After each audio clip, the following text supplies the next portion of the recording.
নবী করিম সাল্লাল্লাহু আলাইহি সাল্লাম তার সাহাবী রাদিয়াল্লাহু তাআলা আনহুমাকে যেই ব্যাপারটিতে সবচেয়ে বেশি গুরুত্ব প্রদান করতেন সেটা হচ্ছে নামাজ। নামাজের ব্যাপারে আল্লাহ রাসূল বেশি গুরুত্ব প্রদান করতেন। যে দলে যার ভিতরে কোনো ব্যক্তির মধ্যে কোনো দলের মধ্যে যদি নামাজ না থাকে বুঝতে হবে ওই দলটাই খারাপ, বুঝতে হবে কি ওই দলটাই খারাপ। অনেক দল আছে, অনেক জাতি আছে, অনেক গোষ্ঠী আছে যে তাদের মধ্যে নামাজের প্রচলন নাই, নামাজ নাই, নামাজের প্রতি তাদের গুরুত্ব নাই। আল্লাহ সুবহানাহু ওয়া তাআলা নামাজের ব্যাপারে সরাসরিভাবে আল্লাহ তাআলা 82 জায়গায় বলেছেন নামাজ কায়েম করার কথা বলেছেন। নামাজ কায়েম করতে হবে, নামাজ পড়তে হবে। প্রিয় ভাইরা আমার, আল্লাহ তাআলা বলেছেন ইয়া আইয়ুহাল্লাযীনা আমানুস্তাঈনু বিস-সাবরি ওয়াস-সালাহ ইন্নাল্লাহা মা'আস-সাবিরিন। সকলে বলুন সুবহানাল্লাহ। আল্লাহ তাআলা বলেছেন ধৈর্য এবং সাহায্য, ধৈর্য এবং সাহায্য তুমি কামনা করো নামাজের মাধ্যমে। নামাজের মাধ্যমে তুমি আল্লাহর সাহায্য প্রার্থনা করো, নামাজের মাধ্যমে তুমি ধৈর্য ধারণ করো, ধৈর্য চাও আল্লাহর কাছে। ইন্নাল্লাহা মা'আস-সাবিরিন, নিশ্চয় আল্লাহ তাআলা ধৈর্যশীলদেরকে পছন্দ করে থাকেন। সুবহানাল্লাহ বলবেন না? আল্লাহ তাআলা ধৈর্যশীলদেরকে পছন্দ করে থাকেন। সুতরাং বিপদ আপদ আসলে আমাদেরকে নামাজের মাধ্যমে ধৈর্য ধারণ করতে হবে। বিপদ আপদ আসলে আমাদেরকে নামাজের মাধ্যমে ধৈর্য ধারণ করতে হবে। আর সাহায্য চাইতে হবে নামাজের মধ্যে কার কাছে? কার কাছে? আল্লাহর কাছে। আল্লাহর কাছে সাহায্য প্রার্থনা করতে হবে। ভাইরা আমার, আল্লাহ রাব্বুল আলামিন কোরআন কারীমের মধ্যে বলেছেন উতলু মা উহিয়া ইলাইকা মিনাল কিতাব আকিমিস সালাহ ইন্নাস সালাতা তানহা আনিল ফাহশাই ওয়াল মুনকার ওয়ালা যিকরুল্লাহি আকবার আল্লাহু ইয়ালামু মা তাসনাউন। সকলে বলুন সুবহানাল্লাহ। আল্লাহ তাআলা ডাক দিয়ে বলেন উতলু, সিগায়ে আমর দ্বারা আল্লাহ তাআলা আদেশ করতেছেন, হে নবী আপনার উপরে যে কিতাব আমি নাজিল করেছি, কিতাব আমি প্রেরণ করেছি, মা উহিয়া ইলাইকা মিনাল কিতাব, আমি আমার ওহী আপনার উপর যে কিতাব নাজিল করেছি এই কিতাব আপনি তেলাওয়াত করুন। আর এই কিতাব তেলাওয়াত করার পরে ওয়া আকিমিস সালাহ ইন্নাস সালাতা তানহা আনিল ফাহশাই ওয়াল মুনকার। নবী হে, যারা কোরআন তিলাওয়াত করবে, কোরআন তিলাওয়াত করার পরে তাদেরকে নামাজ কায়েম করতে হবে, নামাজ প্রতিষ্ঠা করতে হবে। আর শুনুন, ইন্নাস সালাতা তানহা আনিল ফাহশাই ওয়াল মুনকার, নিশ্চয় অবশ্যই নামাজ মানুষকে অশ্লীল বেহুদাপানা, অন্যায় অশ্লীল বেহুদাপানা সকল খারাপ কাজ থেকে মানুষকে আলাদা রাখে নামাজ। জোরে বলুন সুবহানাল্লাহ, জোরে বলুন সুবহানাল্লাহ। মানুষকে নামাজের মাধ্যমে মানুষ খারাপ কাজ থেকে বাদ দিতে পারে, খারাপ কাজ মানুষ বাদ দিতে পারে একটা মাত্র মাধ্যমে, সেটা হচ্ছে নামাজ। অনেকে বলে খারাপ কাজ বাদ দেবো তারপর নামাজ পড়বো না। আপনি নামাজ পড়ুন, দেখবেন এমনিতে এমনিতে আপনার মধ্যে থেকে খারাপের যেই দিকগুলো আলামতগুলো আস্তে আস্তে চলে যাচ্ছে। সকলে বলে সুবহানাল্লাহ। প্রিয় ভাই আমার, আল্লাহ তাআলা বলেছেন যে কি ওয়ালা যিকরুল্লাহি আকবার, আল্লাহর কাছে সবচেয়ে জিকির, বড় জিকির, যতগুলো বড় জিকির আছে সবচেয়ে বড় জিকির হচ্ছে নামাজ। জোরে বলুন সুবহানাল্লাহ। আর আল্লাহ তাআলা বলেছেন কি যে আল্লাহু ইয়ালামু মা তাসনাউন, তোমরা যা করো আল্লাহ সব বিষয়ে জানেন। আল্লাহ জানেন কিনা? আমরা যা করি আল্লাহ জানেন কিনা? নাকি আল্লাহ জানেন না?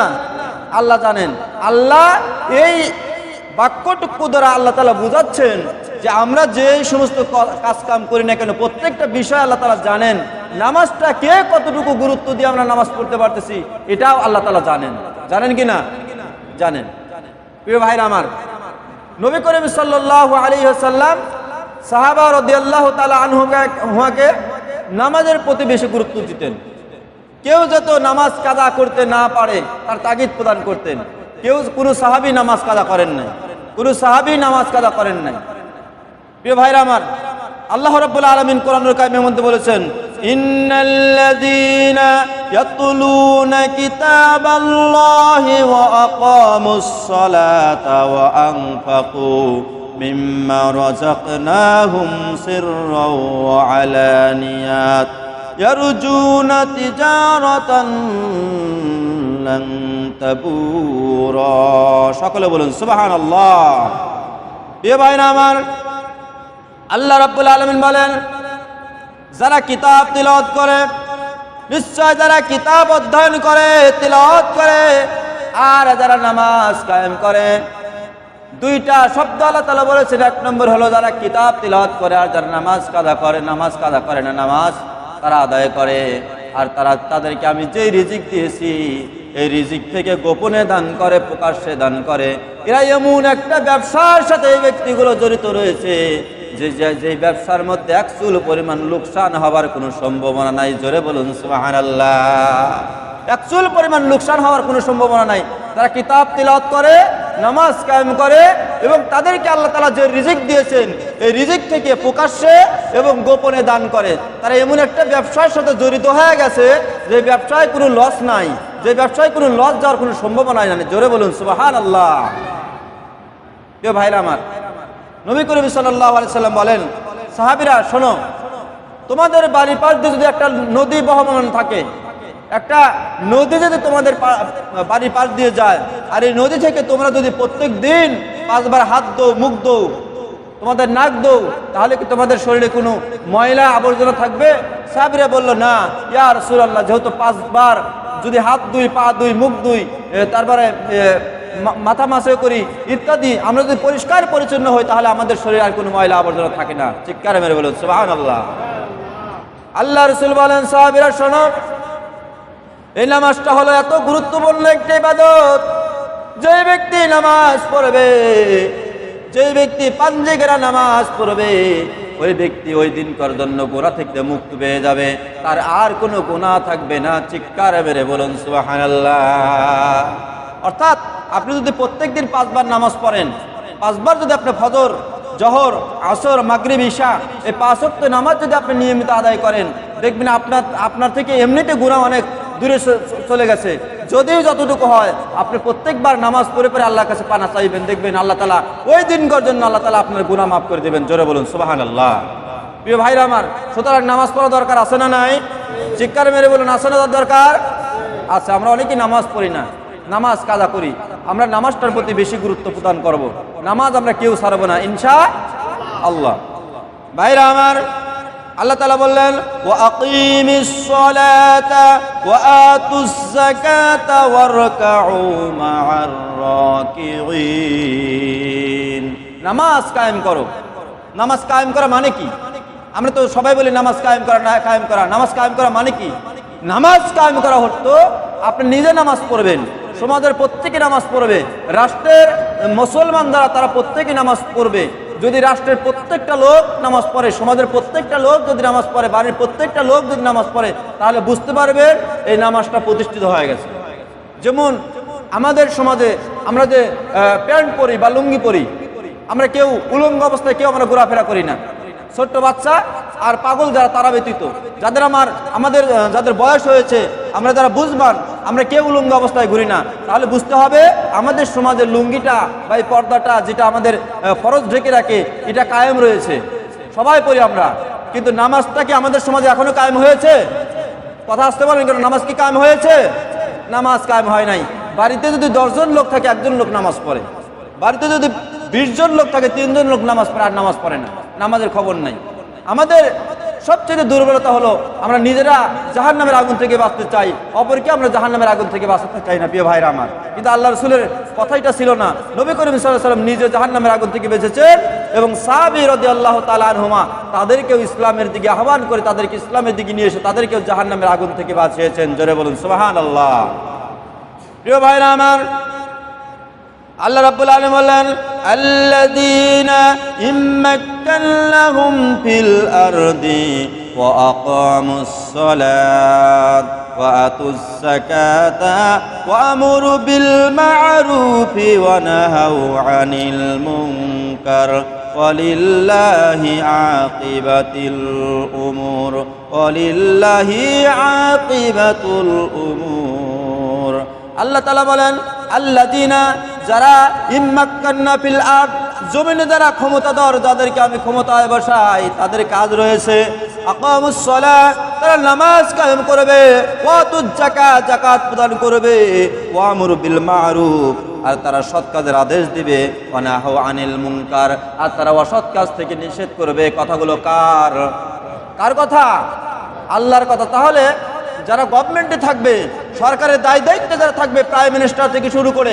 যত মন্ত্রী এমপি যারা রয়েছে এদের দায়িত্ব হলো কর্তব্য হলো 4টা কয়টা দায়িত্ব কথা বলেন কয়টা দায়িত্ব 4টা দায়িত্ব 1 নম্বর হলো তারা নামাজ কায়েম করবে 1 নম্বর হলো নামাজ কায়েম করবে এখন আমি আমার লাকালে এরকম আলেম আমরা যতই ওয়াজ করি না কেন নামাজ কায়েম করতে পারবো না নামাজের দাওয়াত মানুষকে দিতে পারবো কিন্তু নামাজ কায়েম করতে পারবো না নামাজ কায়েম করার মেন দায়িত্ব হচ্ছে সরকারের কার সরকারের হচ্ছে নামাজ কায়েম করার মেন দায়িত্ব যারা দায়িত্বে থাকবে সরকারি দায়িত্ব থাকবে তাদের দায়িত্ব সরকার পার্লামেন্ট থেকে হুকুম করবে আর আলেম ওলামা মসজিদ বা বিভিন্ন মাহফিল থেকে আলেম ওলামা নামাজের দাওয়াত দিবে দেখবেন এমনিতেই মানুষ নামাজের দিকে চলে যাচ্ছে কারণ মানুষের মধ্যে একটা ভয় ঢুকে যাবে যদি নামাজ না পড়ি তাহলে সরকারের পক্ষ থেকে আমার মানে পাশার উপরে ব্যাট দিবে অথবা আমাকে থানায় নিয়ে যাবে এরকম তাগিদের কারণে মানুষ ভয়ের কারণে মানুষ এমনিতে নামাজ আসবে দেখবেন মসজিদ ভরে যাবে জোরে বলুন সুবহানাল্লাহ 2 নম্বর দায়িত্ব হলো সরকারের 2 নম্বর দায়িত্ব হলো সমাজ থেকে যত প্রকার ধনী ব্যক্তি আছে এই ধনী ব্যক্তির কাছ থেকে সরকার যাকাত উত্তোলন করবে আর যাকাত উত্তোলন করে সরকারের পক্ষ থেকে যাকাত প্রদান করবে কারণ হলো একজন ব্যক্তি গরিব মানুষ সে যদি একজন ব্যক্তির কাছ থেকে যাকাত নেয় তাহলে যতদিন ওই ব্যক্তিকে দেখবে ততদিন তার মনে পড়ে যাবে এই ব্যক্তির কাছ থেকে আমি যাকাত নিয়েছিলাম তার মাথাটা ছাপর হয়ে যাবে কিন্তু আল্লাহ তাআলার বাণী আল্লাহ তাআলা বলেন যদি সরকার এই যাকাতের টাকাটা দিয়ে দেয় তাহলে কেউ কারোর কাছে কোনো মাথা নত করবে না মানুষ সবাই ভালোভাবে ঘোরাফেরা করবে আমল আকীদা করবে কারোর কাছে মাথা নত করবে না জোরে জোরে বলুন সুবহানাল্লাহ কিন্তু আজকে ধনীরা শুধু টাকার পর টাকা টাকার উপর টাকা টাকার উপর টাকা পুঁজি করতে করতে অনেক ব্যক্তিদের টাকা ব্যাংকে আটে না ব্যাংকে আর জমা নেয় না তারা সুইস ব্যাংকে টাকা রাখে বুঝতে হবে এই সমস্ত টাকার মধ্যে দরিদ্র ব্যক্তিদের হক রয়েছে এই দরিদ্র ব্যক্তিদের হক হচ্ছে যাকাত যদি যাকাত না দেয় এই সম্পদগুলো কাল কিয়ামতের দিন মহা মুসিবতের সময় সাপে পরিণত হবে আর সাপগুলো 2 সওয়ালে কামড়াবে আর বলবে আমরা তোমার গচ্ছিত সম্পদ আমরা তোমার গচ্ছিত সম্পদ জোরে বলুন নাউযুবিল্লাহ আমরা সব বুঝি কিন্তু যাকাতের বেলায় আসলে তখন আর বুঝি না প্রিয় ভাইরা আমার যারা ক্ষমতায় থাকবে তাদের 3 নম্বর দায়িত্ব হলো ওয়ামুরু বিল মারুফ তারা সৎ কাজের আদেশ দিবে সরকার সৎ কাজের আদেশ প্রদান করবে আর ওয়ানাহু আনিল মুনকার আর সরকার অসৎ কাজ থেকে মানুষকে নিষেধ করবে এই যে মদ গাঁজা ইয়াবা ইত্যাদি ইত্যাদি যত প্রকার নিষিদ্ধ যে খাবারগুলো রয়েছে আমাদের বাংলাদেশে প্রবেশ করে আমি আপনি চেষ্টা চালালে এগুলো বন্ধ করতে পারবো না আমি আপনি চেষ্টা করলে এগুলো বন্ধ করতে পারবো সম্ভব না বন্ধ করতে পারবো না এগুলোর দায়িত্ব হলো সরকার বাহাদুরের দায়িত্ব কোন দিয়ে মানে ইয়াবা আসে কোন জায়গা দিয়ে ফেন্সিডিল আসে তারপরে আপনার বিভিন্ন ধরনের মদ আছে ইত্যাদি এগুলো আমি আপনি বন্ধ করতে পারবো না এগুলো দায়িত্ব হচ্ছে সরকারের সরকার যদি মেন গেটগুলো বন্ধ করে দেয় দেখবেন চোরাচালান যারা করে তাদেরকে যদি সরকার গ্রেপ্তার করে দৃষ্টান্তমূলক শাস্তি প্রদান করে তাহলে দেখবেন এমনিতে চোর চারটা সব কিছু বন্ধ হয়ে গেছে আর মদ গাঁজা ইয়াবা ট্যাবলেট এগুলো খেয়ে আমাদের যুবকরা আর কেউ দিশেহারা হবে না তার যৌবনত্ব তার ছাত্রত্ব তার যে একটা স্বাভাবিক একটা জীবন রয়েছে সব কিছু ধ্বংস হয়ে যাচ্ছে ইয়াবা ট্যাবলেট খেয়ে প্রিয় ভাইরা আমার সুতরাং এটা হচ্ছে সরকারের দায়িত্ব আল্লাহ তাআলা যেন আমাদের গভর্নমেন্টকে এই সমস্ত দায়িত্ব বুঝে নিয়ে পালন করার তৌফিক দান করেন সকলে বলেন আল্লাহুম্মা আমিন প্রিয় ভাইরা আমার আল্লাহ রাব্বুল আলামিন বলেন ওয়া আকিমিস সালাতা ওয়া আতুজ যাকাতা ওয়া মা তুকদ্দিমু লিআনফুসিকুম মিন খায়রি তাজিদুহু ইনদাল্লাহ ইন্নাল্লাহা বিমা তা'মালুনা বাসীর। আর তোমরা সালাত কায়েম করো, যাকাত দাও এবং নেক আমল তোমরা নিজেদের জন্য আগে পাঠাবে তা আল্লাহর নিকট পাবে।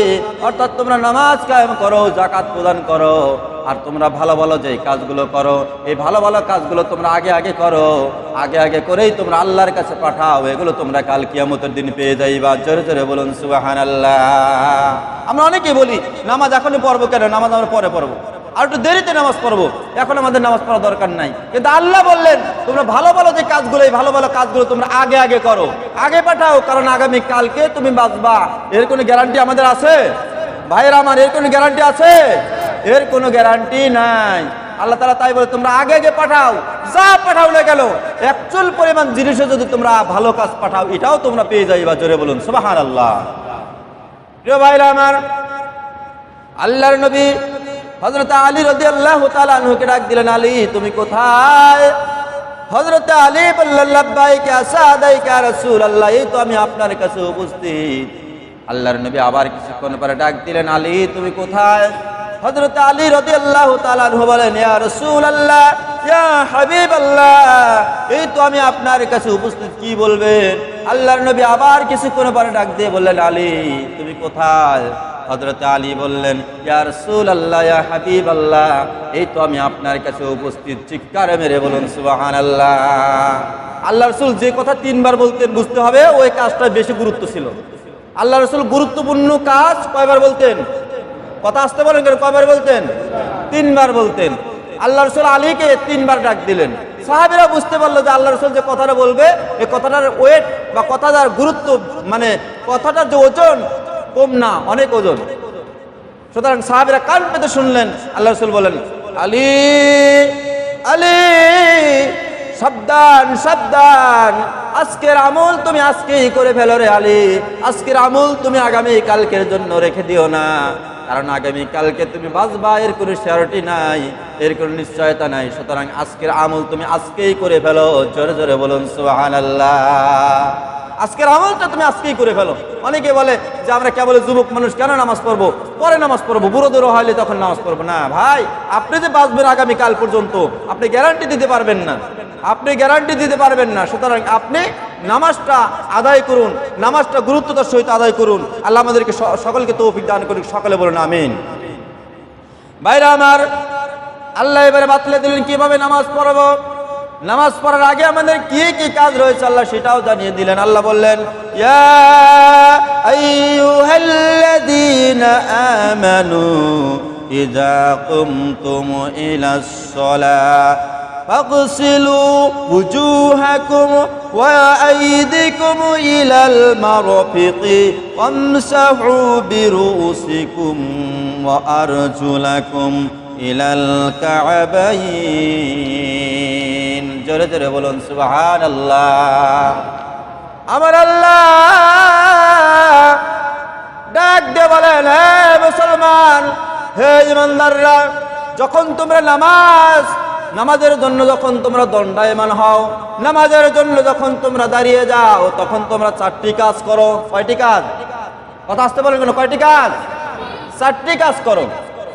এক নম্বর হলো, এই কাজ এক নম্বর হলো, তুমি তোমার মুখমণ্ডল ভালোভাবে ধৌত করো।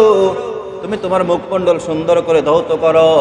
তোমার যে দুইটি হাত রয়েছে, এই দুইটি হাত তুমি কুনুই সহ ভালোভাবে ধৌত করো। তোমার মাথাটা সুন্দর করে মাসহ করো। তোমার যে দুইটা পা রয়েছে, এই দুইটা পা সুন্দরভাবে গিরা সহ ভালোভাবে ধৌত করো। কার কথা? কার কথা? আল্লাহর কথা। আল্লাহ বলতেছেন তোমরা এগুলো করো। সুতরাং আমরা জানি যে চারটে কথা বললাম, মুখমণ্ডল ধৌত করা, তারপরে দুই হাতের কুনি সহ ভালোভাবে ধৌত করা, মাথা মাসহ করা, দুই পায়ের গিরা সহ ভালোভাবে ধৌত করা, এটা হচ্ছে ওযুর ফরজ। এটা কিসের ফরজ? তাহলে ওযুর ফরজ কয়টি? হ্যাঁ, আসতে বলেন কেন? কয়টি? ওযুর ফরজ চারটি। কয়টি? চারটি। ওযুর ফরজ হচ্ছে চারটি। এই চারটি ফরজ আদায় করে যদি আপনার ওযু না থাকে, যদি এই চারটা ফরজ যদি আপনি আদায় না করেন, তাহলে আপনার নামাজ হবে না। আপনার নামাজ হবে না। নামাজ যতই পড়েন না কেন নামাজ হবে না, কারণ আপনার ওযুই হয় নাই। ভাইরা আমার, আল্লাহর নবী বলেন, আসসালাতু মিফতাহুল জান্নাহ, আস-সালাতু মিরাজুল মুমিনিন। নবীজি বলেন, শোনো আমার উম্মতেরা, নিশ্চয় নামাজ হলো বেহেশতের চাবি।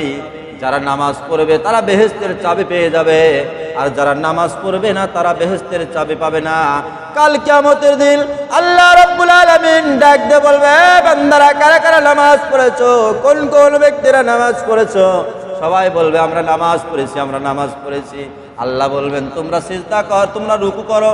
সবাই রুকু করার জন্য চেষ্টা চালাবে, কিন্তু এক শ্রেণীর লোক তারা অতি সহজে রুকু করতে পারবে, আর এক শ্রেণীর লোক তারা রুকু করতে পারবে না। কারণ হচ্ছে তাদেরকে আল্লাহ তাআলা একবারে শক্ত করে দেবে, তারা রুকু করতে পারবে না। আল্লাহ তাদেরকে ডাক দিয়ে বলবেন, তোমরা রুকু করছো না কেন? তারা বলবে, আল্লাহ আমরা তো রুকু করার জন্য চেষ্টা চালাচ্ছি, কিন্তু রুকু করতে পারতেছি না। আল্লাহ বলবেন, তোমরা দুনিয়ার উপর রুকু করো নাই, আর যারা দুনিয়ার উপর রুকু করেছে তারা দেখো অতি সহজে রুকু দিয়েছে। আমার এই ব্যক্তিগুলোকে আমি পছন্দ করেছি। জোরে জোরে বলুন সুবহানাল্লাহ। সেদিনকার বদমাইশি চলবে না, সেদিনকার চালাকি চলবে না, সেদিনকার গোষ্ঠীর বড়াই চলবে না, সেদিনকার সম্পদের কোনো বড়াই চলবে না। আল্লাহ রাব্বুল আলামিনের চাইতে ক্ষমতা আর কারো থাকবে না। প্রিয় ভাইরা আমার, সুতরাং সেই দিনটিকে ভয় করুন, যেই দিনটিতে কেউ কারো কোনো উপকার করতে পারবে না, কেউ কারো কোনো সাহায্য করতে পারবে না। একমাত্র আল্লাহ রাব্বুল আলামিন যাকে অনুমতি প্রদান করবেন তিনি আপনাকে সাহায্য করতে পারবেন, আর আমাদেরকে সাহায্য করবেন, সহযোগিতা করবেন, সুপারিশ করবেন আমাদের নবী মুহাম্মদুর রাসূলুল্লাহ সাল্লাল্লাহু আলাইহি ওয়াসাল্লাম। এই নবীর উম্মত যদি আমরা হতে চাই তাহলে আমাদেরকে নামাজ পড়তে হবে। আমরা যদি নামাজের প্রতি গুরুত্ব প্রদান না করি তাহলে আমরা নবীর উম্মত যতই দাবি করি, আল্লাহ রাসূল আমাকে আপনাকে সুকার সুকার বলে তাড়িয়ে দিবে, ঠিক কি না?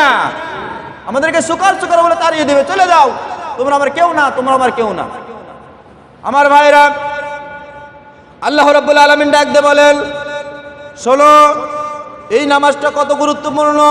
আল্লাহ তাআলা বলেন, ফাইল তাবু ওয়া আকামুস সালাতা ওয়া আতাউস যাকাতা ফা ইখওয়ানুকুম ফিদ্দীন ওয়া নুফাসসিলুল আয়াতি লিকাউমি ইয়ালামুন। আল্লাহ তাআলা বলেন যে শোনো, যারা তওবা করে এবং যারা নামাজ কায়েম করে, যারা তওবা করে নামাজ কায়েম করে এবং তাদের উপর যে যাকাত ফরজ, এই যাকাত প্রদান করে, তো তারা হচ্ছে তোমাদের দ্বীনের ভাই, সুবহানাল্লাহ বলবেন না? যারা তওবা করে, যারা নামাজ কায়েম করে, যারা যাকাত প্রদান করে, ওর বাড়ি যদি ফিলিস্তিনে হয়, ওর বাড়ি যদি আপনার ভারতে হয়, ওর বাড়ি যদি পাকিস্তানে হয়, তারপরে তারা হচ্ছে আমাদের ভাই। তারা আমাদের কি?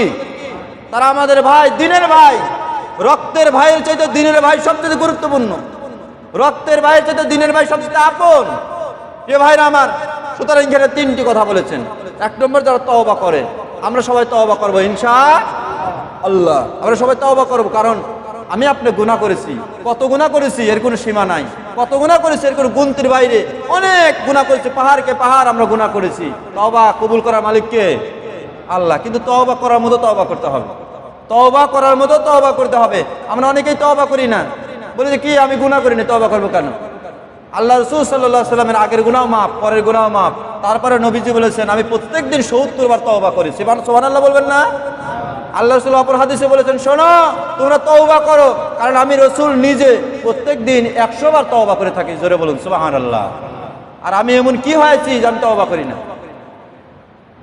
ভাইরা আমার, ওই ব্যক্তিগুলো সবচেয়ে বেশি তওবা করে যারা নামাজ পড়ে, নামাজ আদায় করে। আসসালামু আলাইকুম ওয়া রাহমাতুল্লাহ, আসসালামু আলাইকুম ওয়া রাহমাতুল্লাহ, আস্তাগফিরুল্লাহ, আস্তাগফিরুল্লাহ তিলাওয়াত করে। যারা নামাজ পড়ে না তারা তওবা করে না, আর যারা নামাজ পড়ে তারাই তওবা করে। চিৎকার মেরে বলুন সুবহানাল্লাহ। সুতরাং নামাজের প্রতি আপনি গুরুত্ব প্রদান করেন। আপনি যে দলই করেন না কেন, নামাজ নাই কিচ্ছু নাই, যত ইসলামী দল করেন না কেন, যাই করেন না কেন, তাই করেন না কেন, নামাজ নাই কিচ্ছু নাই। যেই দলে নামাজ নাই ওটা কোনো দলই না, ঠিক কিনা? যেই দলে নামাজ ওটা কোনো দলই না। আর আমি আপনি এই ৫ টাকা, ১০ টাকা, ১০০ টাকা, ৫০০ টাকা পাওয়ার আশায়, এক প্যাকেট সিগারেট পাওয়ার আশায়, যাদের মধ্যে নামাজ নাই, নামাজের রক্ত আসলে কোনো গুরুত্ব নাই, তাদের দলে গিয়ে আমরা ভর্তি হচ্ছি, তাদের আমরা চামচাগিরি করতেছি, তাদেরকে আমরা প্রশংসা করতেছি। হ্যাঁ আমাদের নেতা, হ্যাঁ আমাদের নেতা। আল্লাহ রাসূল বলেছেন, ওই ব্যক্তির উপরে আল্লাহ তাআলা বেশি নারাজ হয় যে ব্যক্তি একজন মুনাফিককে বলে হে হে ব্যক্তি তুমি আমার নেতা, অথচ আমরা এই মুনাফিক ব্যক্তিদেরকে আমরা বেশি বেশি নেতা বলতেছি। আল্লাহ তাআলা আমাদের সকলকে মাফ করুক, সকলে বলেন আমিন। প্রিয় ভাইরা আমার, আল্লাহ তাআলা বলেন ওয়ামুরু আহলাকা বিসসালাতি ওয়াসতাবিরু আলাইহা লা নাসআলুকা রিজকা নাহনু নারযুকুকা ওয়াল আকিবাতু লিত্তাকওয়া। আল্লাহ তাআলা বলেন শোনো, তুমি তোমার পরিবার, আহাল পরিবার যারা রয়েছে তাদেরকে নামাজের আহ্বান করো, তাদেরকেও নামাজের আহ্বান করো, তুমি নিজেও নামাজ পড়ো আর তাদেরকে নামাজের কথা বলো। আর তুমি মনে মনে চিন্তা ভাবনা করো না যে আমি তোমার কাছে রিজিক চাই, আল্লাহকে আমাদের কাছে খাবার চাই। আসতে বলেন কেন আল্লাহকে আমাদের কাছে রিজিক চাই?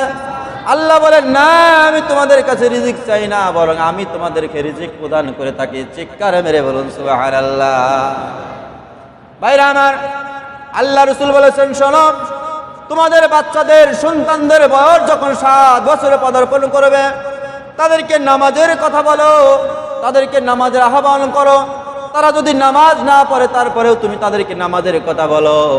আর তাদের বয়স যখন 10 বছরে পদার্পণ করবে, তাদের বয়স যখন 10 বছর হবে তখন তুমি তাদেরকে নামাজ পড়ার কথা বলো। আর যদি তারা নামাজ পড়তে না চায় তাহলে তাদেরকে ব্যত্রাঘাত করো, তাদেরকে মার প্রদান করো। ভাইরা আমার, আমরা সন্তানটা স্কুলে যদি না যায়, কেজি স্কুলে না গেলে সন্তানকে মারধর করি, প্রাইভেটে না গেলে সন্তানকে মারধর করি। আমার ভাইরা, সন্তানটা বাজারে না গেলে মারধর করি। আজ পর্যন্ত একটা মানুষও দেখলাম না নামাজের জন্য নিজের সন্তানকে মারলো। আমি কারোর কাছ থেকে শুনলাম না হুজুর আজকে আমার আব্বা নামাজের জন্য আমাকে মারধর করেছে, আমি কোরআন পড়ি না যার কারণে আমার আব্বা আমাকে মারধর করেছে। একটা মানুষ এরকম পাওয়া যায় না। আমরা আবার কেমন মুসলমান? আমরা কেমন মুসলমান? আমরা সন্তান স্কুলে যায় না, কেজি স্কুলে যায় না, তাকে মারধর করতেছি, তাকে ধমক মারতেছি। স্কুল প্রাইভেটে যায় না বা বাজারে যায় না, একটা কথা বলছে সেটা শোনে না, যার কারণে মারধর করি। কিন্তু সন্তানটা নামাজ পড়ে না, তার জন্য একটা দিন সন্তানটাকে মারধর করলাম না। অথচ আল্লাহ রাসূল বলেছেন তোমার সন্তান যদি নামাজ না পড়ে তাকে ব্যত্রাঘাত করো, প্রয়োজন পরে তাকে আঘাত করো, তাকে মারধর করো। প্রিয় ভাইরা আমার, সুতরাং নিজেও নামাজ পড়বো, আহাল পরিবার যারা রয়েছে তাদেরকে নামাজের কথা বলবো ইনশাআল্লাহ। আপনি নামাজ পড়ার জন্য আসলেন, আপনার স্ত্রী এক জায়গায় শুয়েছিলেন, সেখান থেকে আপনি নামাজ পড়ার জন্য আসলেন, আপনার স্ত্রীকে আপনি নামাজের কথা বলতে পারতেন না? আপনি কিরকম মুসল্লি হয়েছেন?